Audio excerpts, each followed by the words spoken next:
I had no idea how my life was about to change.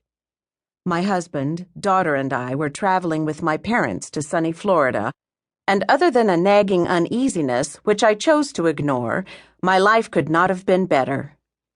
I attributed my security to my very practical faith. I had given my heart to Jesus as a child and knew I would go to heaven when I died, and I felt satisfied at my refusal to believe anything I could not see or explain. Since there was no earthly reason for me to feel apprehensive, I continued to shrug off a slight discomfort in my side that tugged for attention. Then suddenly one night, I passed the stage of warning. I felt as though something was exploding in my side, boiling and burning mercilessly.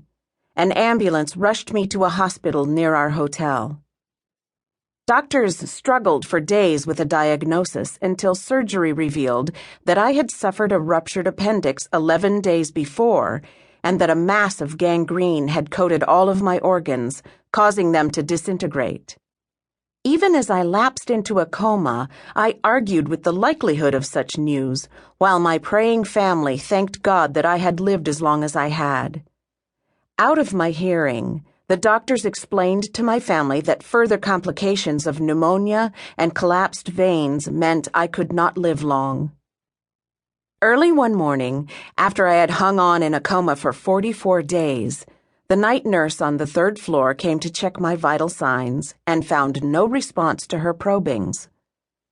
I had slipped from this life into the next. At 5 o'clock in the morning, a doctor pronounced me clinically dead, pulled a sheet over my head, and left the room in darkness. That was the state in which my father, who had awakened in the night with an urgent desire to be with me, found me 28 minutes later. I knew nothing of these earthly activities, of course. I felt as though I were on a roller coaster ride at Disneyland and arrived at my destination when I reached the highest peak of exhilaration. It was much like taking the fastest jet imaginable from Earth to another planet, a bright and glorious place under a deep blue sky. There was no fear, only peacefulness and beauty. I was immediately aware of majestic music, filled with exquisite harmonies from countless choirs. Around my feet, living waves of flowers splashed the velvet green meadows with color.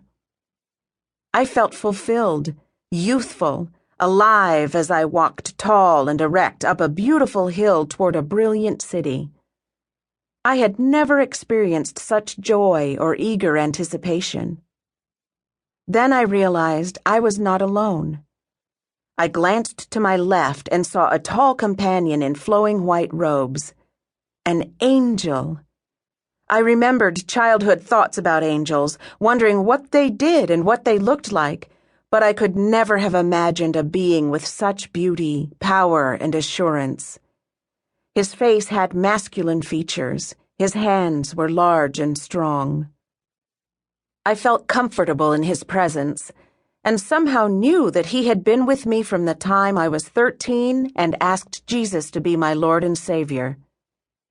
I had never known he was there, possibly because I had never been so aware of my surroundings or my need. For without a doubt, he was a necessary part of my transition from the life I was leaving to the new life just ahead.